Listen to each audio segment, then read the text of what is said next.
तो राधे राधे साथियों, जैसा कि अपन ने इसका सिलेबस एनालिसिस कर लिया था अपने सेकंड सेम में, live stock and poultry management वाला जो सिलेबस चल रहा है एनिमल हस्बेंड्री का, और उसका 16 के हिसाब से आपके नए ही कोर्सेज ये ऐड हुआ है। तो उसका सिलेबस एनालिसिस के बाद में अपनी जो फर्स्ट क्लास थी बहुत अच्छे से हो गई है। आई होप आपने वो देखी होगी और समझ में भी आई होगी। तो अपन सीरीज को कंटिन्यूस करते हैं। आज अपना उसमें सेकंड लेक्चर है। कौन सा है? Second lecture. और टॉपिक अपना क्या रहने वाला है? Reproduction in farm animals and poultry. पहला अपन ने थ्योरी के अंदर बात करते हैं 16 के हिसाब से पढ़ रहे थे, role of livestock and the national economy.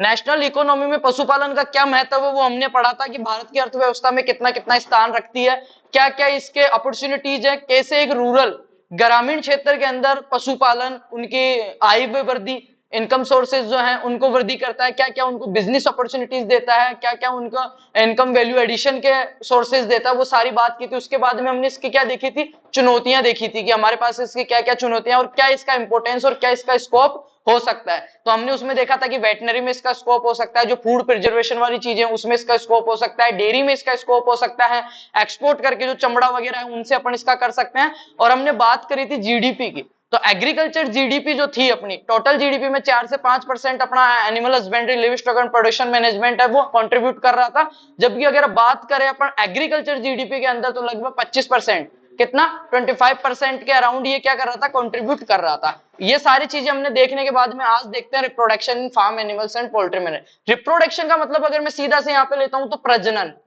और आपने शायद 10वीं क्लास से अपन पढ़ते आ रहे हैं प्रजनन जो होता है, रिप्रोडक्शन, वो क्यों जरूरी है, क्या चीज के लिए जरूरी है, चाहे मनुष्य में हो, चाहे पौधों में हो, या फिर किसी अन्य सजीव जीव के अंदर हो। रिप्रोडक्शन जो है, प्रजनन जो है, जिसको मैं कह सकता हूँ जनन, जिसको मैं कह सकता हूँ, वो क्यों जरूरी है? वो जरूरी है उसकी पीढ़ी को बनाए रखने के लिए, उनकी संख्या को आगे बढ़ाने के लिए, या उस जाति को आगे बढ़ाने के लिए जरूरी है। जनन का सीधा सा मतलब अगर यहाँ पे लेते हैं अपन रिप्रोडक्शन का, तो दो जीव मिलकर एक नए जीव का निर्माण करते हैं, उसको जनन कहते हैं अपन, या प्रजनन कहते हैं। सीधी सी भाषा में सीधा सा समझते हैं अपन। और वो क्या क्या पढ़ेंगे? Reproduction, farm animals and poultry management. तो शुरू करते हैं आज की क्लास। सबसे पहले अपन एक चीज मैं आपको समझाता हूँ। जनन जब होता है, रिप्रोडक्शन जब होएगा, उससे पहले एक स्टेज, ऐसे तो है नहीं कि कोई भी गाय, अपन एनिमल्स में पढ़ रहे हैं जैसे गाय या भैंस का अपन उदाहरण लेते हैं, काऊ या बफेलो का, तो वो पैदा होता ही या रिप्रोडक्शन करने लग जाएगा। एक फिक्स एज होती है जब वो मेच्योर हो जाता है, जब उसके जननांग जो है वो मेच्योर हो जाते हैं, एक ऐसी स्थिति पे वो पहुंच जाता है जिसके बाद में रिप्रोडक्शन के लिए मेच्योर हो जाता है, तो उसको क्या बोलते हैं? वहां से अपन शुरू करेंगे, ठीक है। तो आपने एक शब्द सुना होगा, यौवनारंभ। यौवनारंभ, उसको अंग्रेजी में क्या कहते हैं? प्यूबर्टी कहते हैं। क्या कहते हैं बेटा? प्यूबर्टी कहते हैं। यौवनारंभ का मतलब सीधा सा अगर मैं बताऊं तो ऐसी स्थिति है किसी भी पशु की जिसमें नर और मादा दोनों आते हैं। अब नर का जननांग कौन सा है, मादा का कौन सा, वो सारी बात करेंगे आगे। जो नोट्स अपने हैं वो सारे इंग्लिश में है, तो अपन हिंदी इंग्लिश बाय लैंग्वेज पढ़ेंगे। पहले एक बार कॉन्सेप्ट समझ लेते हैं अपन ब्रीडिंग का, ठीक है, अपना रिप्रोडक्शन का। तो जनन जो होता है उसमें मैंने एक चीज बोली डेफिनेशन में ही, थोड़ा समझा रहा हूं। दो जीवों की जरूरत पड़ती है, ठीक है, दो जीवों की जरूरत अपने को पड़ेगी, ठीक है। उसमें क्या क्या चाहिए? मेल और फीमेल, ठीक है, मेल और फीमेल अपने को चाहिए होता है। उसके बाद में क्या होता है? गैमेट बनता है, युग्मक बनते हैं, फिर आगे प्रोसेस होती है, ठीक है। इस प्रोसेस के बीच में बच्चा बनता है, उसका पोषण होता है, सारी चीजें होती है, फिर क्या होती है? यहाँ पे जाके प्रसव क्रिया या डिलीवरी होती है, राइट। इस सारी प्रोसेस को अपन जनन के अंतर्गत लेते हैं। तो इस ये दो तरीके से हो सकता है। सीधा मैं पहले समझा रहा हूं एक बार, उसके बाद में अपन बुक की लैंग्वेज अपन देख लेंगे। एक तो होता है नेचुरल, एक होता है आर्टिफिशियल, या मैं कह सकता हूं एक तो प्राकृतिक जनन, ठीक है। क्या कह सकता हूं मैं? प्राकृतिक जनन, प्राकृतिक, ठीक है, या नेचुरल। और दूसरा कौन सा होता है? कृत्रिम या आर्टिफिशियल, या मैं कह सकता हूं एआई, जिसको आर्टिफिशियल इंसुमेशन या अपन सीमेन वगैरह लगवाते हैं वो बोलते हैं। अब ये चीज तो हो गई क्या? जनन के प्रकार, मतलब टाइप्स में आ गई। पर अगर जनन की मैं बात करूं तो जनन मेनली दो प्रकार का होता है, सेक्सुअल और असेक्सुअल, लैंगिक और अलैंगिक। पहला अपन बात करें लैंगिक, ठीक है, लैंगिक जनन, जिसको क्या बोलते हैं? Sexual, sexual reproduction. दूसरे की अगर मैं बात करूं तो एसेक्सुअल रिप्रोडक्शन। क्या कह सकता हूं मैं? एसेक्सुअल या अलैंगिक जनन, अलैंगिक जनन। तो जो अलैंगिक जनन होता है बेटा, उसमें क्या होता है? ना तो मेल की जरूरत ना फीमेल की जरूरत, मतलब दोनों की जरूरत नहीं पड़ती। कोई भी बॉडी पार्ट से या कायिक भाग से, जिसको अपन कहते हैं, उससे वो हो जाता है, नया जीव तैयार हो जाता है। अपन क्या बात कर रहे हैं? पोल्ट्री और फार्म वाले, पोल्ट्री और फार्म मतलब मुर्गियां और पशुओं में बात कर रहे हैं, तो इनमें ये तो पॉसिबल है नहीं, अभी अपने पास इतनी टेक्नोलॉजी नहीं है। तो अपन पढ़ते हैं लैंगिक जनन पढ़ते हैं, जिसको बोलते हैं सेक्सुअल सेक्सुअल ब्रीडिंग या सेक्सुअल रिप्रोडक्शन अपन कह सकते हैं, लैंगिक जनन जिसको कहेंगे। अब इस लैंगिक जनन के दो पार्ट है बेटा, एक तो प्राकृतिक और एक कृत्रिम। समझना थोड़ा सा कॉन्सेप्ट, उसके बाद में अपन पढ़ेंगे। प्राकृतिक में क्या बोलते हैं अपन, जो नेचुरली अपने जो मैटिंग होती है, सर्विंग मैटिंग जो आपने पढ़ा होगा 11वीं 12वीं में, उसको अपन बोल सकते हैं कि अपन जैसे अपने गाय या भैंस है, ठीक है, और उसको अपन नर भैंस के पास लेके जाते हैं, या बुल जो अपना होता है, भैंसा जो होता है, जिसको अपन अगर सादा भाषा में बात करें गाय के लिए तो अपन सांड जिसको बोलते हैं, उसके पास लेके जाते हैं। फिर समागम की प्रक्रिया होती है, मैटिंग जिसको बोलते हैं, ठीक है। उसके बाद में क्या होती है, अपनी गाय जो है उसका गर्भ ठहर जाता है, ठीक है। तो वो तो क्या हो गया, नेचुरल हो गया। अब प्राकृतिक कृत्रिम में क्या होता है, देखो आर्टिफिशियल में क्या होता है, डॉक्टर आता है आपके घर पे, अपन अपने को जिस ब्रीड का चाहिए या जो अपनी ब्रीड है उसको सुधार करने के लिए, या वो उसका ज्यादा चांसेस होते हैं कि वो भैंस अपनी जो गाय है वो ठहर जाए। अब एक चीज आपने नोटिस करी होगी कि अपन इनके कब लेके जाते हैं, अपन अगर उसको कृत्रिम प्रजनन करवाना हो चाहे प्राकृतिक करवाना हो, कोई सा भी हो, कब करवाते हैं, एक लक्षण प्रकट होता है। ऐसे नहीं जब इच्छा हो गई तभी, एक लक्षण प्रकट होता है। और वो लक्षण प्रकट कब होता है, जब वो मेच्योर हो जाते हैं, परिपक्व हो जाते हैं, उसके लिए रेडी हो जाते हैं। सारी चीजें ये क्या है, नेचुरल प्रोसेस में अपना कुछ नहीं कर सकते। जब वो परिपक्व, और वो परिपक्व हो जाते हैं, वो कब होते हैं, उसको उस पीरियड को क्या बोलते हैं, जिस टाइम ये मैटिंग के लिए रेडी हो जाते हैं, हीट पीरियड बोलते हैं। हीट पीरियड, ठीक है, क्या बोलते हैं, हीट पीरियड बोलते हैं। और हीट पीरियड कब आता है, कब शुरू हो जाता है, मैंने शुरुआत में एक शब्द बताया था, कब, यौनारंभ उम्र में, यौवनारंभ, प्यूबर्टी जो होती है उस टाइम ये स्टार्ट हो जाता है। तो ये सारी चीजें अपन पढ़ेंगे बहुत आराम से। मैंने थोड़ा सा ओवरव्यू आपको दिया है। सबसे पहले अपन देखते हैं रिप्रोडक्शन की डेफिनेशन क्या है, इसके बाद में अपन धीरे धीरे पढ़ते रहेंगे। अब देखो आराम से, reproduction is the biological process. क्या है, बायोलॉजिकल, जीवीय प्रोसेस, एक बायोलॉजिकल प्रोसेस है by which living organism, by which living organism, living का मतलब है सिर्फ जीवित जीव ही करेंगे, जीवित, ठीक है, जो सजीव है वो ही करेंगे। क्या, reproduction is the biological process by which living organism produce of springs ensuring the continuous of their species. इस लाइन को समझना, ऑफ स्प्रिंग्स उसमें बनेगी, संतति बनाते हैं, और अपनी जो ensuring the continuing their species, जो जाति है उसकी, जो जाति है उनकी संख्या है उसको मेंटेन करने के लिए, उसका अस्तित्व बनाए रखने के लिए वो क्या करते हैं, जनन करते हैं। It involve the creation of new individuals through various mechanism. नए नए तरीकों से वो अपनी संतति उत्पन्न करते हैं, या दो जीव मिलकर एक नया जीव बनाते हैं। एक बायोलॉजिकल प्रोसेस है जो उनकी संख्या को बनाए रखने के लिए, उनकी जातियों को आगे बढ़ाने के लिए, उनका अस्तित्व बनाए रखने के लिए जरूरी है। तो ये हो गई अपनी इसकी डेफिनेशन। अब टाइप्स पढ़ते हैं इसके। अगर अपन, मैं इसमें और चीजें समझाऊंगा, एक बार जो अपने बुक की लैंग्वेज है उससे अपन देख लेते हैं एक बार। टाइप्स ऑफ रिप्रोडक्शन दो प्रकार का बताया मैंने, ठीक है। पहला मैंने बताया टाइप्स ऑफ रिप्रोडक्शन में सेक्सुअल, सेक्सुअल रिप्रोडक्शन। इसमें क्या होता है, देखो, involve the fusion of male and female gametes, fusion male of female gamete. अंडाणु शुक्राणु का नाम सुना है आपने, अंडाणु और शुक्राणु, स्पर्म वगैरह, तो ये दोनों जब मिलेंगे उसको क्या बोलेंगे, गैमेट्स, गैमेट्स वगैरह बनेंगे। तो सेक्सुअल, या जिसको मैं कह सकता हूं लैंगिक, क्या कह सकता हूं बेटा, लैंगिक जनन, जनन। इसमें क्या होता है, मेल और फीमेल की जरूरत होती है, बायोलॉजिकल प्रोसेस है, थोड़ी जटिल प्रक्रिया है। जब इनके दोनों युग्मक मिलते हैं, युग्मक कब बनते हैं, ये युग्मक गैमेट जो बनता है ये बनता है प्यूबर्टी अवस्था के बाद में। वो एक तरीके से पूरा मेच्योर हो जाते हैं, एक टाइम आता है उसके बाद में। अब पढ़ेंगे गेस्टेशन पीरियड वगैरह सारी चीजें पढ़ेंगे, मैं थोड़ा सा ओवरव्यू आपको दे रहा हूं, ठीक है। Sperm and egg cells, sperm और एग सेल्स, अंडाणु को क्या बोलते हैं, एग सेल्स। एग सेल्स क्या है, अपनी फीमेल वो है जननिक कोशिका है, फीमेल क्या है, अपनी रिप्रोडक्टिव सेल्स है, कौन सी, एग। और स्पर्म क्या है, मेल, ठीक है, स्पर्म क्या है, मेल।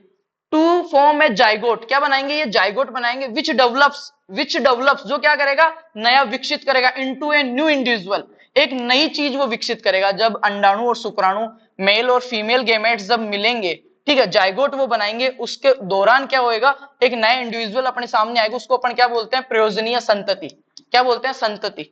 और ये इसके बीच में जो टाइम लगता है उसको क्या बोलते हैं अपन, गेस्टेशन पीरियड या गर्भकाल अवधि। उसके बारे में पढ़ेंगे, पहले देखते हैं एसेक्सुअल रिप्रोडक्शन क्या होता है। एसेक्सुअल बोले तो, एसेक्सुअल बोले तो अलैंगिक, अलैंगिक मतलब उसका उल्टा, ठीक है। इसके लिए देखो, involves the production of the offsprings without the fusion of gametes. इसमें क्या होएगा, प्रयोजनी तो बन जाएगी संतति, पर गैमेट्स वगैरह नहीं बनेंगे, इसमें शुक्राणु अंडाणु की जरूरत नहीं है, उन दोनों को जुड़ने की जरूरत भी नहीं है, ऐसे ही बन जाएगा, resulting in the genetically identically individuals.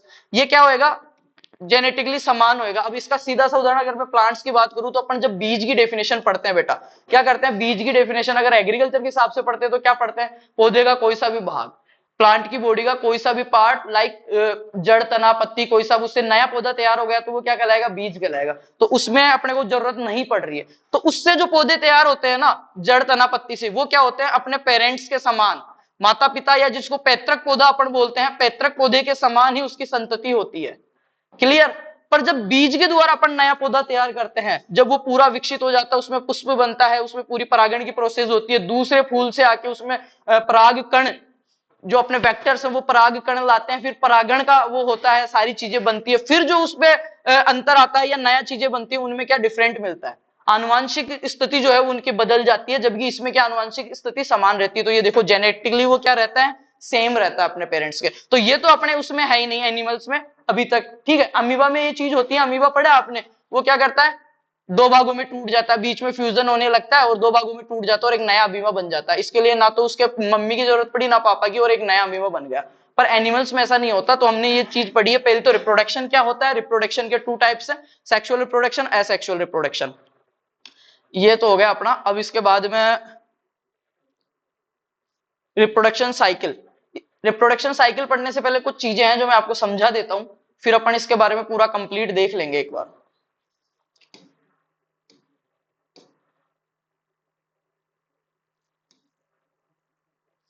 अब सबसे जो महत्वपूर्ण चीज अपने पास वो यही आती है, जब शुरू होते हैं वो, उसको बोलते हैं यौवनारंभ। क्या बोलते हैं, यौवनारंभ।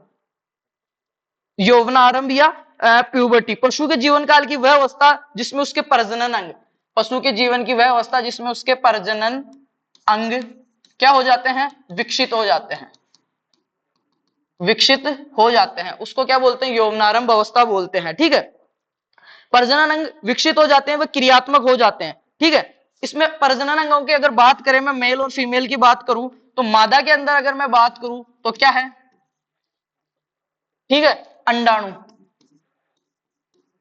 और अगर मैं बात करूं नर की, तो उसमें क्या है बेटा, शुक्राणु, एग सेल्स और आपका स्पर्म, ठीक है। ये क्या हो गए, एक्टिवेट हो गए। उसके बाद में अगर बात करें, ये चीजें होने के बाद यौवनारंभ। फिर आपके पास सेकंड चीज आती है इसमें, मध्य चक्कर। क्या आता है, मध्य चक्कर, जिसको अपन क्या बोलते हैं, मध्य चक्कर को क्या बोलते हैं, हीट साइकिल या एस्टर साइकिल, हीट साइकिल या एस्टर साइकिल। अब मध्य चक्कर की पहचान करने के लिए अपन टीजर बुल का यूज करते हैं, टीजर बुल। अब देखना समझना, टीजर बुल अभी अपने को इसमें फुल एनिमल हस्बेंड्री होती तो अपन उस तरीके से पढ़ते हैं, पर अपना सिलेबस जिस हिसाब से दिया उस हिसाब से अपन पढ़ रहे हैं। टीजर बुल क्या होता है, आपने एक चीज पढ़ी होगी, कास्ट्रेशन, बधियाकरण, बधियाकरण या कास्ट्रेशन, जिसमें नर को मतलब जनन योग्य नहीं छोड़ा जाता है ना, मतलब उसकी स्पर्म जो है या जो स्पर्म सेल्स हैं, जो नलिकाएं हैं, उनको हटा दिया जाता है, तो फिर वो क्या प्रजनन योग्य नहीं रहते हैं वो नर, उसको बोलते हैं बधियाकरण या कास्ट्रेशन, ठीक है। तो टीजर बुल जो होता है ना, उसमें क्या किया जाता है, टीजर बुल में एक तो होता है इसमें वेसेक्टोमी, वेसेक्टोमी जिसमें काट दिया जाता है, ठीक है। इसमें क्या होता है, गांठ दे दी जाती है, उसकी जो शुक्राणु कोशिकाएं हैं, जो नली है, उसमें गांठ दे दी जाती है। तो टीजर बुल का यूज क्या है, मध्यकाल में आए हुए, मध्यकाल में आए हुए मादा पशुओं की पहचान। अब समझना पूरा प्रोसेस जनन का, मैं शुरू से समझा रहा हूं, पशुओं की पहचान के लिए ये जो टीजर बुल है, जो भी गाय या भैंस जो अपनी है, जो हीट में आ रखी है, ये उसको पहचान कर लेता है कि हाँ ये सही टाइम है उसको सीमेन देने का या उसमें मैटिंग करवाने का सही टाइम है, उसके लिए यूज किया जाता है टीजर बुल। और वो क्यों यूज किया जाता है, ये पहचान ले जाता है कि ये सही टाइम है, और उस सही टाइम पे अगर उसमें अपन मैटिंग करवाते हैं तो उसमें अपने ज्यादा चांसेस बनते हैं उसका गर्भ ठहरने के, ठीक है, क्या उसकी प्रेगनेंसी रुकने के ज्यादा चांसेस बनते हैं। अपन ने अपन देसी भाषा में बात करें, अपन घर पे गाय भैंस होती है, जब वो रंभाती है या हीट पीरियड जो उसका आता है, एस्टर साइकिल जब रहता है उसका, तो उस टाइम अपन सीमेन वगैरह करवाते हैं, एआई जिसको अपन बोलते हैं। सर्वप्रथम किसने करवाया था, 1939 में डॉक्टर संपत कुमारन, संपत कुमारन, ठीक है। उसके बाद में पी भट्टाचार्य वगैरह बहुत सारे वैज्ञानिक, उनको अपन लाइन से पढ़ेंगे। सबसे पहले इन्होंने करवाया था डॉक्टर संपत कुमारन ने। तो जब एआई करवाते हैं अपन, अपने को पता रहता है सीमेन अपन लगवाते हैं तब कि ये अभी हीट पीरियड में है, उस टाइम अपन उसके एंड वाले दिन करवाते हैं, जिससे क्या अपने को ज्यादा से ज्यादा चांसेस ये बने कि अपनी जो गाय या भैंस है वो ठहर जाए, वो प्रेग्नेंट हो जाए, राइट। तो इसलिए अपन क्या करते हैं, बहुत सारी अगर गाय भैंसे हैं, अपना फार्म है, तो उसमें क्या करेंगे, टीजर बुल छोड़ देंगे, अपने को पता नहीं चलेगा, क्योंकि अपने घर पे तो एक दो चार रहती है, वो रंभाती है या ऐसे लक्षण प्रदर्शित करती है कि अपने को पता चल जाता है। बट अगर पूरा फार्म है अपना, तो उसमें पता करने के लिए अपन क्या करते हैं, टीजर बुल का यूज करते हैं। अब टीजर बुल जो होता है वो बदियाकृत सांड को अपन कह सकते हैं। ये क्या करता है, जो गाय मध्य चक्कर में है या जो एस्ट्रस साइकिल में है, जो हीट पीरियड में है, उनकी पहचान करता है। फिर अपन उस भैंस की नस्ल या गाय की नस्ल का पता करते हैं और उसमें सेम नस्ल का अपन सीमेन लगवा सकते हैं, या अपन उसमें जो आपका नेचुरल रिप्रोडक्शन है वो भी अपन करवा सकते हैं, ठीक है। और इसके बाद में अपन देखते हैं जो नेचुरल रिप्रोडक्शन है आपका, उसमें क्या होता है, एक जो नर है, एक जो नर है ना आपका, वो एक साल के अंदर लगभग 80 से 100 गायें, 80 से 100 गायों को गर्भित कर सकता है। बाकी एआई जो है अपना, जिसको अपन सीमेन बोलते हैं या आर्टिफिशियल इंस्यूमेशन बोलते हैं, उसके अंदर एक नर से कितनी, एक साल के अंदर 800 से 1000 मादा पशुओं को क्या किया जा सकता है, गर्भधारण किया जा सकता है। तो ये अब अपन पूरा इसके बारे में पढ़ेंगे, रिप्रोडक्शन के बारे में, कि क्या क्या चीजें हैं, क्या क्या नहीं है सारी। तो प्रजनन के बारे में अपने सबने पहले देख लिया। उसके बाद में अपन ने देखा नेचुरल और आर्टिफिशियल। नेचुरल की बात करें तो सीधा सा है, इसको अपन सेक्सुअल कांटेक्ट भी बोल सकते हैं या मैटिंग भी बोल सकते हैं। नेचुरल वाला जो है उसको क्या बोल सकते हैं, नेचुरल वाला जो आपका है, इसको नेचुरल रिप्रोडक्शन या सेक्सुअल रिप्रोडक्शन या मैटिंग बोल सकते हैं। नर और मादा मिलते हैं, उसके बाद में ये चीजें बनती है, फ्यूजन होता है, मेल गैमेट्स स्पर्म और फीमेल गैमेट्स जो एग सेल से वो बनती है, जाइगोट बनाती है, इसके बाद में डेवलप होता है। ये बात हो गई। एसेक्सुअल अपने अभी दिया हुआ नहीं है, ठीक है। और इसको नेचुरल भी बोल सकते हैं। अब दूसरा अपन अगर मैं एसेक्सुअल को बोल दूं आर्टिफिशियल, एसेक्सुअल की जगह अगर अपन एनिमल्स में पढ़ रहे हैं तो मैं इसको आर्टिफिशियल बोल सकता हूं। क्या बोल सकता हूं, आर्टिफिशियल या कृत्रिम। और कृत्रिम में कौन आ जाएगा, अपना एआई हो जाएगा।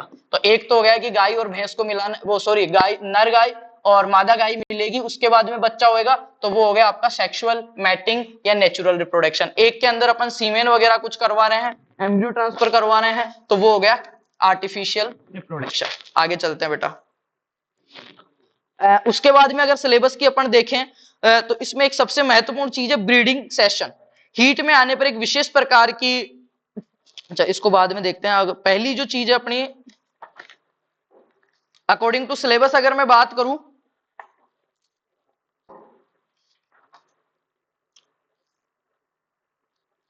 प्राकृतिक विधि और आर्टिफिशियल इंस्यूमेशन। मादा पशु के हीट में आने पर विशेष प्रकार की पिचकारी द्वारा वीर्य को मादा की जननेंद्रियों में छोड़ा जाता है। इससे एक वर्ष में 1000 से अधिक गायों को गर्भित किया जा सकता है। ये बात हो गई। इसके बाद में हमने पढ़ा डॉक्टर संपत कुमारन ने किया सबसे पहले 1939 में। उसके बाद में 1942 में किसने किया था, डॉक्टर पी भट्टाचार्य ने ये चीज करी। अब इसके बारे में पढ़ते हैं अपन। जो सेकंड नंबर वाला है उसके बारे में पढ़ेंगे। पहले इसकी साइकिल देख लेते हैं क्या क्या होता है इसमें। सबसे पहले होता है मैटिंग। क्या होती है मैटिंग। मैटिंग को क्या बोलते हैं हिंदी में, अगर मैं बोलूं मैटिंग को तो मैं बोल सकता हूं समागम। समागम, समागम, the process of male and female individual coming together reproduce. मादा और नर को एक साथ आना या समागम जो है वो उसको बोलते हैं। जैसे अपन अब पढ़ेंगे, किसी में टॉपिंग बोलते हैं, किसी में सर्विंग बोलते हैं। अलग अलग पशुओं में अलग अलग नाम है, जो अपने अकॉर्डिंग टू सिलेबस अपन पढ़ लेंगे। सबसे पहले क्या होगा, मैटिंग होगी, मैटिंग या समागम। उसके बाद में क्या होगा, फर्टिलाइजेशन होगा। फर्टिलाइजेशन देगा fusion of sperm and egg cells from zygote.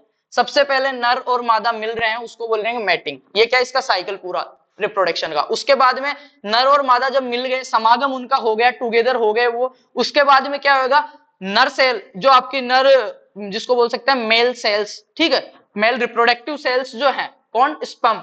Sperm और जो फीमेल रिप्रोडक्टिव सेल्स हैं एग, उन दोनों को क्या होगा, यहाँ पे फ्यूजन होगा। फ्यूजन का मतलब होता है एक जगह आना। और उसके बाद में क्या बनेगा, अपना जाइगोट बनेगा। क्या बनेगा, जाइगोट बनेगा। उसके बाद में क्या होगा, गेस्टेशन पीरियड। गेस्टेशन पीरियड को बोलते हैं बेटा अपन गर्भकाल अवधि। गर्भकाल अवधि, जब गेस्टेशन पीरियड होगा, the period of development of the fertilisation to birth, जिस दिन फर्टिलाइजेशन हो गया है उस दिन से लेकर, जिस दिन अपना फ्यूजन हुआ है उस दिन से लेकर बच्चा देने तक के बीच की जो अवधि है उसको क्या बोलते हैं, गेस्टेशन पीरियड है, गर्भकाल, जो सब में अलग अलग रहती है। फिर जब गर्भकाल पूरा हो जाएगा, गेस्टेशन पीरियड जब उसका पूरा हो जाएगा, उसके बाद में क्या आएगा, डिलीवरी, या अपन क्या कह सकते हैं, parturition, the process of giving birth, बच्चे को जन्म देना, काल्विंग, बच्चा देना। अब इसको हिंदी में बताऊं, इसकी चार अपन ने वो पढ़ी है साइकिल। सबसे पहले मैटिंग, क्या पढ़ा है बेटा, सबसे पहले मैटिंग, उसके बाद में सबसे पहले समागम, फिर युग्मकों का निर्माण, फिर क्या, गर्भकाल अवधि, और उसके बाद में प्रसव, क्या होता है, प्रसव। और यही तो रिप्रोडक्शन की अपनी क्या है, पूरी सारणी है, चारों चीज इसी में आती है, चरण। अब आगे बात करते हैं types of reproduction, mating system और ब्रीडिंग सिस्टम। मैटिंग सिस्टम देखो, मैटिंग सिस्टम में क्या है, farm animals can be breed using natural mating. Natural mating में वही चीज आएगी, क्या, समागम, नर और मादा को एक जगह मिलाना। आर्टिफिशियल इंस्यूमेशन मतलब एआई, जो कि संपत कुमार ने और पी भट्टाचार्य ने किया था, ठीक है। आर्टिफिशियली रूप से जो नर के जो शुक्राणु हैं उनको मादा की योनि में छोड़ा जाता है, एक विशेष आपका इंस्ट्रूमेंट आता है, यंत्र आता है, उसके द्वारा छोड़ा जाता है, वो सारी चीज पढ़ेंगे। और एम्ब्रियो ट्रांसफर, ब्रीडिंग सेशंस क्या होते हैं, देखो, some farm animals like sheep and goats have specific breeding sessions. आपने देखा होगा कुत्ते या बकरी या भेड़ एक स्पेशल ऋतु के अंदर, एक मौसम के अंदर, जिस टाइम इनमें रूट आता है, जिस टाइम इनका हीट पीरियड रहता है, या जो इनका सबसे अपन कह सकते हैं क्रिटिकल टाइम रहता है, बहुत ज्यादा चांसेस रहते हैं, ये खुद भी एग्री रहते हैं उस टाइम प्रेगनेंसी के लिए, तो उसको बोलते हैं अपन क्या, ब्रीडिंग सेशंस बोलते हैं। क्या बोलते हैं, ब्रीडिंग सेशंस बोलते हैं बेटा। ये चीज हमने पढ़ी ली है।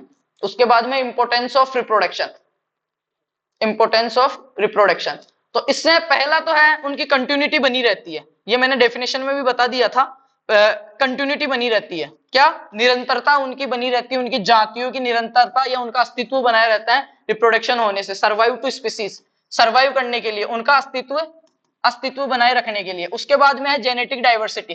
जेनेटिक डाइवर्सिटी का मतलब आनुवांशिक विभिन्नताओं के लिए, जब प्रजनन होएगा दो जीवों में, जो तीसरा जीव उनसे बनेगा वो उन दोनों के गुणों को लेके बनेगा, कुछ गुण उसमें मेल के रहेंगे, कुछ उसके फीमेल पेरेंट के रहेंगे, देन उसमें क्या बनेगी, प्रोजेनी बनेगी, संतति बनेगी, जो दोनों के कुछ कुछ गुणों का समागम होएगा, तो उससे क्या होगा, उनकी जेनेटिक डाइवर्सिटी भी उसमें बढ़ाएगी। Reproduction allowed for the mixing of genetic material, mixing of genetic, mixing किस किस का, मेल का और फीमेल का, mixing material, increasing genetic diversity. फिर आएगा इवोल्यूशन, या जिसको अपन कह सकते हैं विकास, उनका और अधिक इंप्रूवमेंट करने के लिए। Reproduction is the drive evolution bye allowing the selection of favourable traits, लक्षणों का, अच्छे जो लक्षण है उनका आगे बढ़ाने के लिए। आगे अपन बात करते हैं factors affecting reproduction, factors affecting reproduction. इससे पहले हमें कुछ चीजें हैं जो आपको बता देता हूं, ताकि अपना जो ये चैप्टर है इसको अपन थ्योरी पेपर अपना है तो उसमें अच्छे से अपन लिख सके। पहले ये चीजें कर लेते हैं, उसके बाद में पहला है न्यूट्रिशन या पोषण। मैं अभी पढ़ा रहा हूं आपको कि जो रिप्रोडक्शन या प्रजनन को इफेक्ट करने वाले कौन कौन से कारक है। तो पहला है अपना बेटा पोषण, पोषण या न्यूट्रिएंट्स। अगर स्वस्थ वो होगा, कंप्लीट उसकी बॉडी मास जो है या सारी चीजें वो सही रहेगी, तो वो अच्छे से प्रजनन कर पाएगा, अच्छे से क्या कर पाएगा, प्रजनन कर पाएगा। इसलिए अपन कह सकते हैं कि जो पोषण है वो बहुत ही ज्यादा क्या है, महत्वपूर्ण है। क्या है भाई, महत्वपूर्ण है। और इसके अलावा क्या है अपने पास, हेल्थ इश्यू, ठीक है। Disease and parasites can negatively impact of reproductive performance. अगर कोई पशु है अपना, वो क्या है, रोगग्रस्त है, रोगग्रस्त है, या उसपे कोई ऐसे पैरासाइट्स हैं, उसपे चिचड़े हो रहे हैं या कुछ भी हो रहा है, वो पूर्ण रूप से स्वस्थ नहीं है, तो वो क्या करेगा, नेगेटिवली इंपैक्ट देगा, नकारात्मक प्रभाव डालेगा उसकी प्रजनन क्षमता पे, उसकी प्रजनन शक्ति पे, वो क्या डालेगा, नकारात्मक प्रभाव डालेगा। उसके बाद में stress, stress can be dispute, stress can be dispute. अगर स्ट्रेस में रहेगा, चाहे वो पशु हो, चाहे मानव हो, चाहे पौधा हो, प्लांट भी जब रिप्रोडक्शन करते हैं, प्लांट भी एक पौधे से जब नया पौधा बनता है, अगर उस टाइम उसके पास स्ट्रेस आ गया, हो सकता है उस पर कोई रोग लग गया, हो सकता है उस पर कोई कीट आ गया, हो सकता है उस टाइम उसके सूखे की अवस्था आ गई, तो वो सही से रिप्रोडक्शन नहीं कर पाएगा, वो सही से प्रवर्धन, प्रोपोगेशन, प्लांट्स में इस प्रोसेस को क्या बोलते हैं, प्रोपोगेशन बोलते हैं, प्रवर्धन, और अपन जंतुओं में प्रजनन। प्रजनन और प्रवर्धन सेम चीज है। प्लांट्स की अगर बात करें, एक प्लांट से दूसरा प्लांट बढ़ना तो प्रोपोगेशन बोलते हैं उसको, और एक जीव, दो जीव मिलकर एक नया जीव बना रहे हैं उसको क्या बोलते हैं अपन, रिप्रोडक्शन बोलते हैं। तो चाहे रिप्रोडक्शन हो चाहे प्रोपोगेशन हो, स्ट्रेस जो है ना वो इफेक्ट करता है। स्ट्रेस फ्री रहेगा तो वो हेल्थी रिप्रोडक्शन कर पाएगा, इफिशियंसी उसमें आएगी, उच्च दक्षता से वो कर पाएगा और अच्छे गुणों को ट्रांसफर कर पाएगा, और अच्छी उसमें क्वालिटी भी आएगी, जो प्रोजनी अपनी आ रही है उसमें क्वालिटी भी अच्छी आएगी। Stress can dispute reproductive cycles and reduce fertility. Stress में अगर कोई पौधा रहता है तो वो उस टाइम सही से बीज उत्पादन नहीं कर सकता, सही से वो खुद को प्रोपोगेट नहीं कर पाता। और कोई भी आदमी है या एनिमल है वो अगर स्ट्रेस में, अब एनिमल को किसका स्ट्रेस हो सकता है, देखो एनिमल की ये तो टेंशन है नहीं कि मेरी परीक्षा है या मेरा वो है, एनिमल के स्ट्रेस हो सकता है कोई डिजीज का, कोई ऐसी पेनिट्रेशन उसके हो रही हो उसकी बॉडी में, कोई ऐसा पेन हो, कोई ऐसी उसके जिसको अपन कह सकते हैं इनरेगुलर कोई चीज हो रही हो, या एबनॉर्मल एक्टिविटी उसकी बॉडी के अंदर कोई हो रही है, उसके चिचड़े लगे हुए हैं जो उसको बार बार खा रहे हैं, उसके जुएं हो रही है, या उसके फीवर हो रखा है, या ऐसी कोई चीज हो रही है जिसकी वजह से वो तनाव में है, या फिर वो हेल्थी नहीं है, उसको सही से न्यूट्रिएंट्स नहीं मिल रहे, हेल्थ उसकी डाउन हो रखी है, या टाइम पे उसको भोजन पानी नहीं मिल रहा, तो वो स्ट्रेस में ही है। तो स्ट्रेस में रहेगा तो क्या पड़ेगा, stress can dispute reproductive cycle and reduce fertility. Fertility किसको बोलते हैं, फर्टिलिटी को रिड्यूस कर देगा। जेनेटिक भी बहुत मैटर करता है। Genetic factors can influence reproductive taste like fertility and egg production. कोई कोई ऐसी होती है जिसको अपन बोलते हैं साइलेंट हीट। साइलेंट हीट कुछ गाय और भैंसों में अपन देखते हैं साइलेंट हीट आता है। साइलेंट हीट के टाइम क्या होता है बेटा, ना तो वो लक्षण प्रकट करती है, मध्य चक्कर जिसको बोलते हैं, मध्यकाल, शांति मध्यकाल, या शर्मिला शे गाय जिसको बोलते हैं ना, शे शर्मिली, तो अपन ये जेनेटिक वहीं से ले रहा है अपन। कुछ कुछ गायें भैंसें ऐसी होती है जब वो मध्यकाल में होती है तो लक्षण प्रकट नहीं करती, और कुछ कुछ ऐसी होती है जोर जोर से रंभाती है, चिल्लाती है, ठीक है, या कूदती है, एक दूसरे पशुओं पे चढ़ जाती है, वो क्या उसके लक्षण पर सिम्टम्स है। किसके सिम्टम्स है, मध्यकाल के, एस्ट्रस साइकिल के सिम्टम्स है वो, ठीक है, प्यूबर्टी के सिम्टम्स है वो। पर कभी कभी क्या होता है वो नहीं कर पाती है तो अपन उसकी पहचान नहीं कर पाते। तो ये चीजें जेनेटिक्स भी होती है। किसी किसी के अंदर जो है रिप्रोडक्शन हार्मोन्स जो है, सेक्स हार्मोन्स है, वो क्या होते हैं, ज्यादा मात्रा में एक्टिवेट होते हैं, किसी किसी में कम होते हैं। तो जेनेटिकली भी ये प्रभावित करता है। किस किस को प्रभावित करते हैं ये लक्षण, फर्टिलिटी को, उनकी जो प्रजनन की जो क्षमता है उसको, फर्टिलिटी एंड एग प्रोडक्शन, अंडाणुओं का जो निर्माण हो रहा है उसको वो प्रभावित करते हैं कहीं ना कहीं से। आगे देखते हैं बेटा, best practices for reproduction management. Reproduction management के लिए बेस्ट प्रैक्टिसेस कौन कौन सी है। पहली है रिकॉर्ड कीपिंग।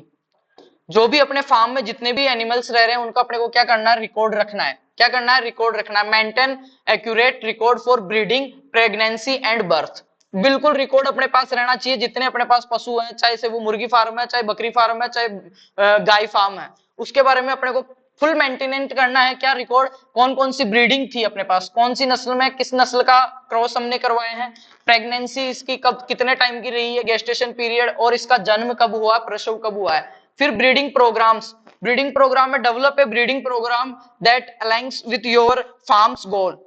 फार्म के गोल भी होंगे। हमने जब फार्म खोला था उसके गोल्स होते हैं, एक तो होता है मांस के लिए, एक होता है दूध के लिए। अगर दूध के लिए अपन ने खोला है तो अपने को ऐसी नस्लों से ब्रीड करवाना है, ऐसी नस्लों से उसमें मैटिंग करवानी है या सीमेन लगवाना है जिनकी दूध वाला गुण ज्यादा हो। और अगर अपने को मांस के लिए बेचना है तो ऐसी हैवी जो वेराइटीज है, सॉरी हैवी जो ब्रीड्स है अपनी, उनसे अपन उसमें मैटिंग करवाएंगे ताकि उनका जो शरीर है, जो बॉडी वेट है वो हैवी हो, और अपना फार्म के गोल के हिसाब से ये अपन विकसित करते हैं। अगला रिप्रोडक्टिव हेल्थ मॉनिटरिंग। उनकी रिप्रोडक्टिव हेल्थ की रेगुलरली मॉनिटरिंग करनी चाहिए, reproductive health of your animals. और है न्यूट्रिएंट्स एंड हेल्थ मैनेजमेंट।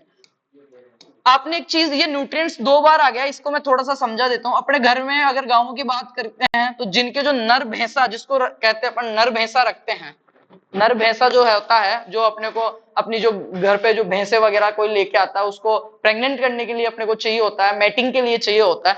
उसमें एक चीज देखना, उसका जो न्यूट्रिएंट्स वैल्यू होती है वो और पशुओं से ज्यादा, अपन उसको बंटा खिलाते हैं, उसको तेल देते हैं, उसको घी पिलाते हैं, उसका ज्यादा ध्यान रखा जाता है। वो उसकी क्या करने के लिए, उसकी हेल्थ मैनेजमेंट के लिए, क्योंकि उसको ज्यादा एनर्जी, ज्यादा कैलोरीज की आवश्यकता होती है। और उसकी अगर कैलोरीज और मेंटल हेल्थ, उसकी फिजिकल हेल्थ अच्छी होगी तभी वो अगली प्रोजनी में बेस्ट स्पर्म्स या बेस्ट अपना जेनेटिक मटेरियल दे पाएगा बेटा। इसलिए ये बहुत ज्यादा मैटर करता है न्यूट्रिएंट्स, चाहे एनिमल्स में हो, चाहे प्लांट्स में हो, चाहे ह्यूमन के अंदर हो। ह्यूमन के अंदर भी जिनके बाप दादा मतलब बहुत अच्छे खासे हाइट है, फिजिकल उनकी अच्छी है, तो आप देखोगे कि उनकी जो संतान है उनमें भी 99% वो क्या उतने ही अच्छे रिजल्ट्स होंगे। तो कहीं ना कहीं जेनेटिकली और हेल्थ और न्यूट्रिएंट्स वगैरह ये सारी चीजें उसमें इफेक्ट करती है बेटा। ये तो हो गई अपने बुक के हिसाब से। अब मैं बता देता हूं आपको प्रजनन के बारे में और थोड़ा सा डिटेल से स्टडी अगर अपन करते हैं तो कॉमन वाला तो अपनी बात हो ही गई थी, कॉमन वाला तो अपनी बात हो गई। अब देखते हैं एआई जब करते हैं अपन, इस पे सही से नहीं लिखा जाएगा,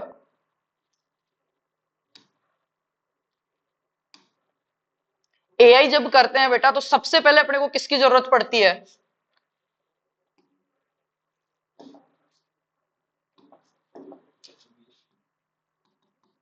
कृत्रिम गर्भधारण जब करवाते हैं अपन, एआई जब करवाते हैं तो अपने को सबसे पहले जरूरत पड़ती है बेटा सीमेन,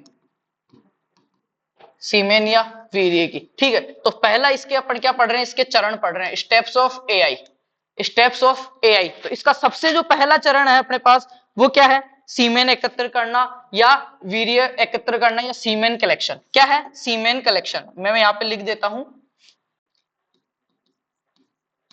सीमेन एकत्रित करना। अब यहां से क्वेश्चन क्या आता है वो देखो, सीमेन एकत्रित जब करते हैं अपन तो उसको कितने डिग्री टेम्परेचर पे रखते हैं, कैसे करते हैं? तो इसकी दो विधियां हैं, एक तो नेचुरल एक आर्टिफिशियल। आर्टिफिशियल में अपन बोलते हैं आर्टिफिशियल वेजाइना या कृत्रिम योनि विधि, कृत्रिम योनि विधि, कृत्रिम योनि विधि। ठीक है, एक नकली का अपन जिसको कह सकते हैं, जिसको क्लोन टाइप में अपन बनाते हैं, और जिस वैरायटी के जिस नस्ल का अपने को लेना है, जो अपना नर है वो वहां पे आता है और उससे अपन स्पर्म इकट्ठा करते हैं। जो कृत्रिम योनि बनाते हैं उसके बारे में अगर बात करें अपन, तो जो कृत्रिम योनि है उसका टेम्परेचर जो रखा जाता है वो रखा जाता है 39 डिग्री सेल्सियस। कितना रखा जाता है बेटा? 39 डिग्री सेल्सियस रखा जाता है भैंस में, और गाय में रखा जाता है 41 डिग्री सेल्सियस। बफेलो भैंस के अंदर 41 और गाय के अंदर 39 डिग्री सेल्सियस इसको रखा जाता है। इसके अलावा अगर मैं इसकी बात करूं तो इसको कितने 45 डिग्री के कोण पे लगाया जाता है। कितने डिग्री पे? 45 डिग्री के कोण पे सेट किया जाता है इसको, 45 डिग्री के कोण पे सेट किया जाता है। ये इसका टेम्परेचर रहता है। अगर बात करें इसके व्यास की तो 6.5 सेमी, 6.5 सेमी इसका व्यास रहता है। और बात करूं मैं अगर इसकी लंबाई की तो लंबाई इसमें रखती है बेटा 60 सेमी। कितनी रहती है? 60 सेमी। तो ये तो अपना सबसे पहले यहां से अपन ने क्या किया, सीमेन एकत्रित कर लिया। अब आती है दूसरी बात, सीमेन को क्या करना भाई, जितना अब मैंने एक चीज बताई थी, जब एआई जब करते हैं तो एक सांड से एक साल के अंदर कितनी गायें, लगभग 800 से 1000 गायें अपन कर सकते हैं। 800 से 1000 गायें अपन उससे प्रेग्नेंट कर सकते हैं, पर सर्विस जो उससे ले सकते हैं वो कितनी ले सकते हैं? 80 से 90। तो अपने पास जो सीमेन हुआ है, सेकेंड प्रोसेस अपना होता है सीमेन का तनुकरण। तनुकरण जिसको क्या बोलते हैं अपन, हल्का करना या पतला करना, उसको सीमेन का तनुकरण जो होता है वो, उसके लिए अपन क्या करते हैं? सीमेन के तनुकरण के लिए उसमें क्या मिलाते हैं? अंडे का योग। क्या मिलाते हैं? अंडे का योग मिलाते हैं। ठीक है, एक योग या साइट्रिक एसिड मिलाते हैं। तनुकरण, इसके लिए क्या मिलाते हैं? एग योग या साइट्रिक अम्ल, साइट्रिक एसिड। ये हो गया। उसके बाद में क्या करते हैं अपन? वीर्य परीक्षण टेस्ट क्या करते हैं? सीमेन टेस्ट करते हैं, वीर्य परीक्षण जिसको बोलते हैं सीमेन परीक्षा या टेस्ट। ठीक है, सीमेन परीक्षण। तो इसमें दो प्रकार के टेस्ट होते हैं, एक तो उसकी गुणवत्ता के लिए, ठीक है, एक उसकी क्रियाशीलता के लिए। पहला जो होता है गुणवत्ता के लिए, उसको अपन कौन सा बोलते हैं? बीबीसी, जो उसकी शुद्धता और गुणवत्ता के लिए, बीबीसी टेस्ट, बीबीसी टेस्ट। ये किसके होता है? जो आपका सीमेन है उसकी शुद्धता और उसकी गुणवत्ता के लिए किया जाता है। किसके लिए किया जाता है? उसकी शुद्धता और गुणवत्ता के लिए किया जाता है। दूसरा जो टेस्ट है बेटा वो होता है MRB test, methyl blue reduce test, MRB test, जो किसके लिए किया जाता है? शुक्राणुओं की गतिशीलता के लिए। एमआरबी टेस्ट, एमआरबी टेस्ट, शुक्राणुओं की जो आपके स्पर्म्स है उनकी किसके लिए? एक्टिविटी के लिए, गतिशीलता के लिए, गतिशीलता के लिए किया जाता है। अब यहाँ पे अपने इसको इकट्ठा करना है, सीमेन निकाल लिया यहां से, उसको पतला कर लिया, उसका टेस्ट कर लिया, ठीक है, वो अपने लिए यूजफुल है। उसके बाद में अपन क्या करते हैं? उसका भंडारण करते हैं। तो भंडारण अगर अपन करते हैं तो नॉर्मल टेम्परेचर पे अपन करेंगे, अगर रूम के टेम्परेचर पे, तो उसको 6 से 8 घंटे तक अपन रख सकते हैं। पर अपने अपने जो डॉक्टर आते हैं, आपने देखा होगा वो एक टंकी लटका के आते हैं मोटरसाइकिल पे या गाड़ी पे, जिसको खोलते धुआं निकलती है, उसको क्रायोजार बोलते हैं। उसको क्या बोलते हैं? क्रायोजार बोलते हैं उसको। और उसका जो टेम्परेचर होता है कितना रहता है? -196 डिग्री, ठीक है। माइनस, उसमें क्या होता है, तरल नाइट्रोजन, द्रव नाइट्रोजन उसमें होता है, जिसके अंदर इसको अपन कितने, लगभग 1000 वर्ष तक, बहुत सालों तक अपन क्या कर सकते हैं, उसको संरक्षित कर सकते हैं बेटा। क्रायोनोजार बोलते हैं उसको। 10 से 15 साल नॉर्मल -196 डिग्री सेल्सियस तापमान उसका रहता है। अब ये तो हो गई यहां तक इसका सीमेन इकट्ठा होने की बात। इसके बाद की अगर मैं प्रोसेस की बात करूं तो -196 डिग्री तरल नाइट्रोजन में भंडारित करते हैं, क्रायोकेनाजार यंत्र का उपयोग करते हैं, और उसके बाद में आता है वीर्य सेचन। ये सब चीजें होने के बाद में क्या आता है, एक सेकंड,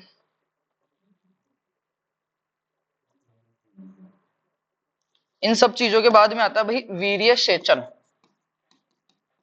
इकट्ठा कर लिया, सारी चीज कर लिया, अब अपने को जब कोई बुला रहा है तो सीमेन देने जाते हैं वो।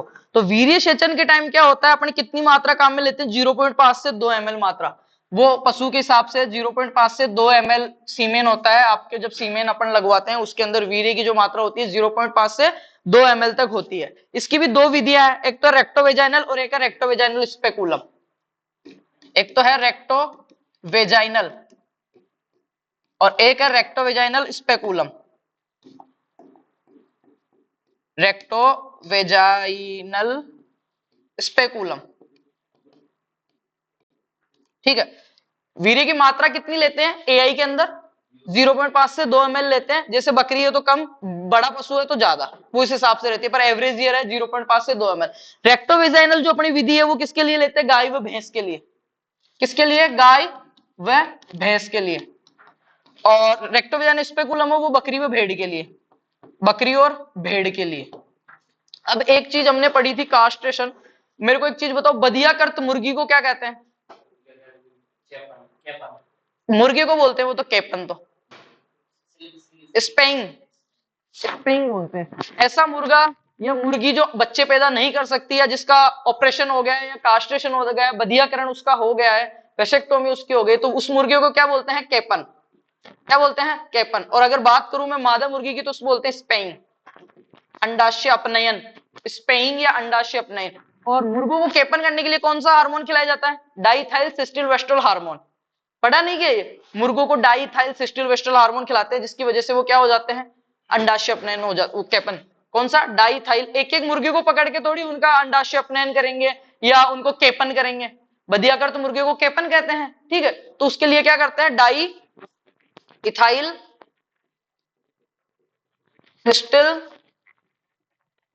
वेस्ट्रोल हार्मोन, वेस्ट्रोल हार्मोन, हार्मोन का यूज अपन करते हैं बेटा। आगे देखते हैं, इसमें प्रजनन की विधियों के बारे में हमने पढ़ लिया, इसके लाभ हमने पढ़ लिए। इसके अलावा हमने मध्यकाल पढ़ लिया कि वह अवस्था जिसमें मादा पशु संभोग की इच्छुक होती है, इसको हीट में आना, गर्मी में आना, ताप में आना, या हीट पीरियड या एस्ट्रस पीरियड कहते हैं।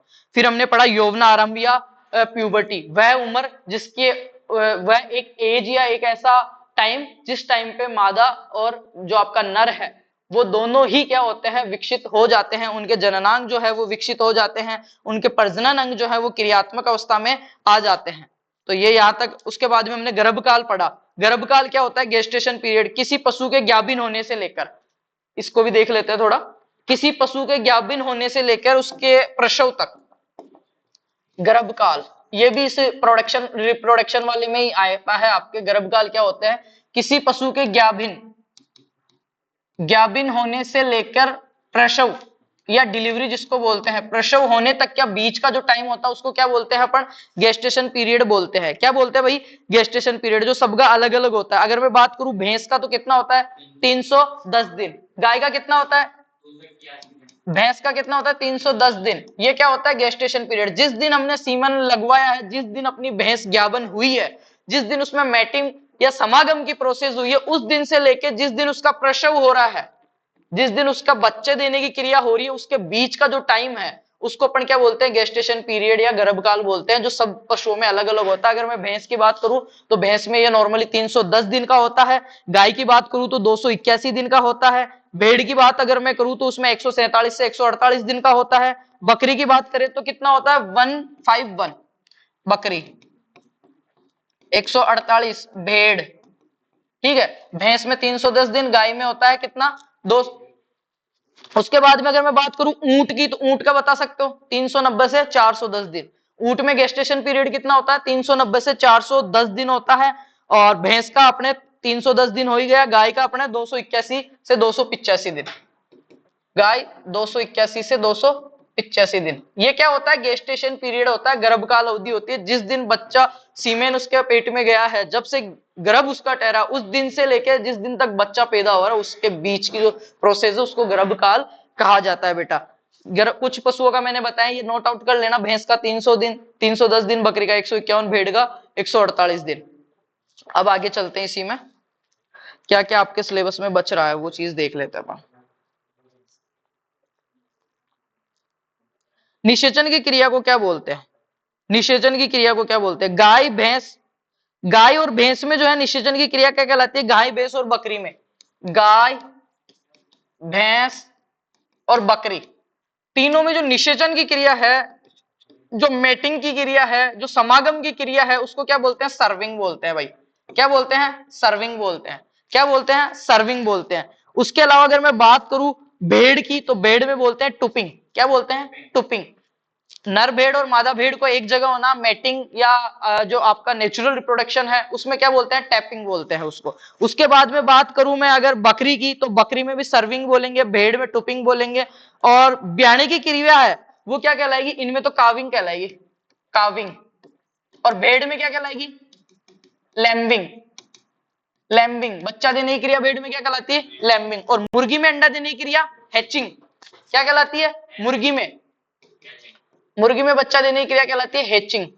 हैचिंग के बाद बच्चा दे दिया, बच्चे को जो अंडा अंडा अंडा देने की प्रोसेस हैचिंग कहलाती है।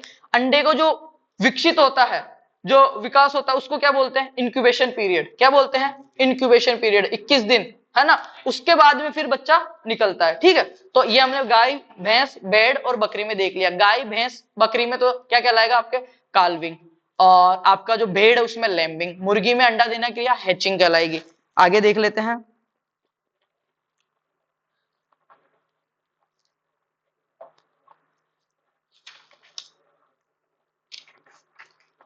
अगर बात करें अपन मादा जनन तंत्र की, तो मादा जनन तंत्र जो है उसमें प्राथमिक अंग होता है अंडाशय, और द्वितीयक अंग होता है उसका गर्भाशय ग्रीवा, कैलेक्स जिसको बोलते हैं। और सेम बात करेगा नर की, तो प्राथमिक जो अंग होता है उसका वो क्या होता है? वृषण। क्या होता है भाई?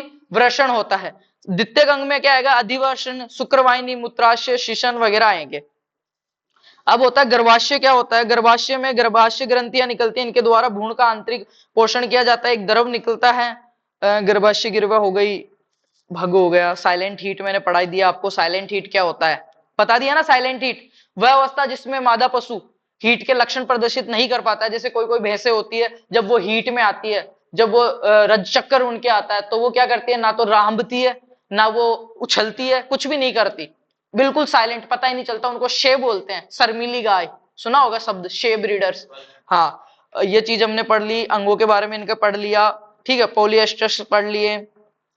अगर अपन थोड़ा सा साइंटिफिक इसको डीपली पढ़ते हैं, तो प्रजनन की जो विधियां हैं उनमें अपन पढ़ते हैं इन breeding, out breeding, cross breeding.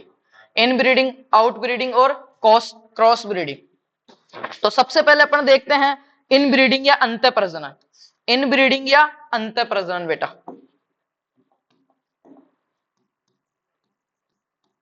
अंत प्रजनन। क्या क्या बोलेंगे? अंत प्रजनन को अपन इन ब्रीडिंग। प्रजनन की इस विधि में 4 से 6 पीढ़ियों के संबंधितों के बीच में करवाया जाता है। ये समान गुणों को अगली पीढ़ी में बढ़ाने के लिए किया जाता है। अपने नॉर्मली घर पे जो गाय भैंसों में जो होता है वो इन ब्रीडिंग ही होती है। अपने क्या होता है? अपनी भैंस है, उसकी बछिया हुई, पाडी हुई जो बोलते हैं फीमेल, वो जब मेच्योर हुई, यौनारंभ उम्र में आई, जब उसके एस्ट्रस साइकिल आया, तो अपन क्या करते हैं? उसको अपने ही परिवार में या जहां आसपास में जो अपने नर भैंसा होता है उसके पास ले जाते हैं। तो वो कहीं ना कहीं उससे 4 से 6 पीढ़ियों का संबंध रखता है, तो वो इनब्रीडिंग हो गई। और उन सारी भैंसों में लगभग समान से जेनेटिक आपको गुण देखने को मिलेंगे, तो ये इनब्रीडिंग होता है। उसके बाद में सेकंड है आपका क्लोज ब्रीडिंग। क्लोज ब्रीडिंग में क्या होता है? क्लोज ब्रीडिंग के बहुत सारे टाइप है। क्लोज ब्रीडिंग में क्या करते हैं? बहुत क्लोजेस्ट 2-4 पीढ़ियां भी नहीं, जैसे उसके एक एक या 2 पीढ़ी का डिफरेंट रहता है, राइट, उसको क्लोज ब्रीडिंग कहते हैं। फिर आता है आपका बहिर, आउट प्रजनन। आउट प्रजनन जिसका 4 से 6 पीढ़ी तक कोई लेना देना ही नहीं है, उसको बोलते हैं। ठीक है, फिर आता है क्रॉस ब्रीडिंग के अंदर, जैसे मैं बताऊं आपको, ब्राउन स्विस और साहिवाल। ब्राउन स्विस और साहिवाल। अब साहिवाल तो कौन सी गाय की नस्ल हो गई और ब्राउन स्विस विदेशी हो गई, ये देशी हो गई। दोनों के बीच में अपन जब संकरण करवाते हैं, जब क्रॉस करवाते हैं साहिवाल और ब्राउन स्विस में, तो कौन सी बनती है? Crunch Swiss, crunch Swiss. ठीक है, तो वो कौन सा हो गया? क्रॉस ब्रीडिंग हो गया। तो ये अपन ने ब्रीडिंग के बारे में पढ़ लिया। लगभग इतना अपन एक क्लास में जितना कवर कर सकते हैं अकॉर्डिंग टू आपके सिलेबस और जो कैरिकुलम है कि ब्रीडिंग के बारे में, तो हमने लगभग चीजें कवर करी है। और भी कुछ रह जाता है तो मैं देख लेता हूं। बाकी इतना अगर आप देखते हो, इसमें से प्रश्न क्या आया होगा वो भी मैं आपको बता देता हूं एक बार कि इससे प्रश्न क्या आ सकता है ब्रीडिंग वाले से। हाँ, ब्रीडिंग वाले से प्रश्न सबसे पहला ये बनता है कि ब्रीडिंग क्या होती है। तो ब्रीडिंग में हमने पढ़ा कि रिप्रोडक्शन क्या होता है, ब्रीडिंग क्या, वो एक ही चीज है, वो प्लांट्स में बात। रिप्रोडक्शन क्या होता है? तो reproduction is a biological process, ये एक जीव प्रक्रम है जो दो जीव मिलके गैमेटों का निर्माण करते हैं। और समागम की प्रोसेस के दौरान ये होता है तथा एक नए जीव का निर्माण करते हैं, उसको प्रजनन कहते हैं। प्रजनन दो प्रकार का होता है, लैंगिक प्रजनन और अलैंगिक, सेक्सुअल और एसेक्सुअल। एसेक्सुअल में क्या होता है? फीमेल और मेल की जरूरत नहीं होती, गैमेट्स नहीं बनते हैं, डायरेक्ट होता है। तो ये अपन एनिमल्स में इसको नहीं पढ़ते हैं, अपन पढ़ते हैं सेक्सुअल। तो सेक्सुअल रिप्रोडक्शन को अपन कह सकते हैं कॉन्टेक्ट रिप्रोडक्शन कह सकते हैं, नर और मादा को कॉन्टेक्ट में आना पड़ता है, या मैटिंग बोल सकते हैं इसको, कि दोनों में समागम की क्रिया होती है। और समागम की जो क्रिया है उसको टुपिंग बोलते हैं। भेड़ के अंदर क्या बोलते हैं? टुपिंग। और गाय भैंस और बकरी में क्या बोलते हैं? सर्विंग। क्या बोलते हैं? सर्विंग। जब सर्विंग की प्रोसेस होती है उसके दौरान अपने को क्या होता है, जो फीमेल अपने रिप्रोडक्टिव सेल्स है, फीमेल रिप्रोडक्टिव सेल्स कौन सी है बेटा? Egg cells.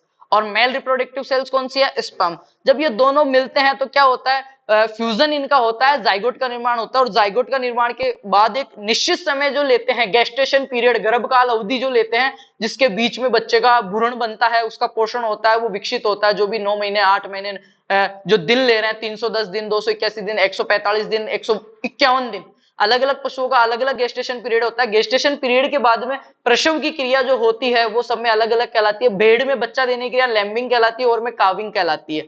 ठीक है, मुर्गी में अंडा देने की हैचिंग कहलाती है। इसके बाद में जब प्रोसेस हो जाता है तो बच्चा देने की क्रिया हो जाती है, इसको अपन क्या बोलते हैं? ये ब्रीडिंग के अपन ने पढ़ लिया। फिर हमने पढ़ा कि ब्रीडिंग के अंदर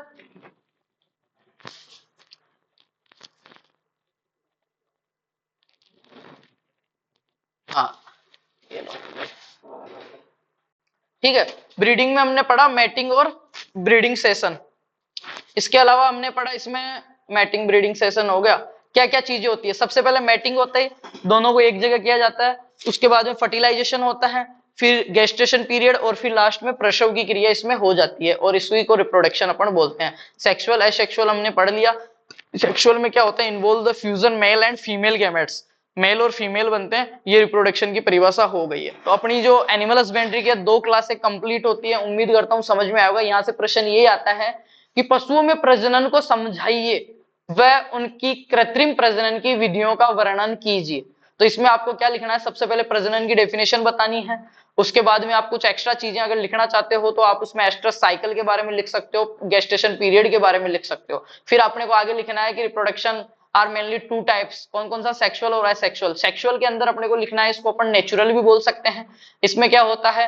नर और मादा दोनों एक जगह होते हैं। इसमें समागम मैटिंग जो होती है, सर्विंग की प्रोसेस होती है। देन उसके बाद में क्या होता है? सर्विंग की प्रोसेस के बाद में नेचुरल प्रोसेस के रूप में मेल और फीमेल जो गैमेट्स हैं उनका फ्यूजन होता है, फिर जाइगोट बनता है। जाइगोट बनने के बाद एक निश्चित टाइम लेता है जिसको अपन गेस्टेशन पीरियड बोलते हैं, और डिलीवरी होकर बच्चा हो जाता है, इसको रिप्रोडक्शन कहते हैं। इसके बाद में अपने पास दूसरा ऑप्शन आता है आर्टिफिशियल रिप्रोडक्शन। आर्टिफिशियल रिप्रोडक्शन में अपने को किसकी जरूरत पड़ती है? सबसे पहले सीमेन की जरूरत पड़ती है, वीर्य की जरूरत पड़ती है। तो वो अपने को कहां से इकट्ठा करते हैं अपन? जो उच्च जाति के, उच्च क्वालिटी के, उच्च नस्ल के, हाई जो आपकी ब्रीड है, उसके जो अपने पास नर होते हैं उससे अपन इकट्ठा करते हैं। तो उसको इकट्ठा करने के लिए अपने पास कृत्रिम योनि विधि, आर्टिफिशियल वेजाइना मेथड होता है। आर्टिफिशियल जो वेजाइना होती है उसका टेम्परेचर 39 डिग्री रखते हैं और 41 डिग्री रखते हैं। उसको लगाते हैं 45 डिग्री के कोण पे, 45 डिग्री के कोण पे लगती है, 60 सेमी लंबी होती है, 6.5 उसका व्यास होता है, और वो लगाते हैं। उसका टेम्परेचर 39 मैंने बता दिया, गाय में 41 भैंस में।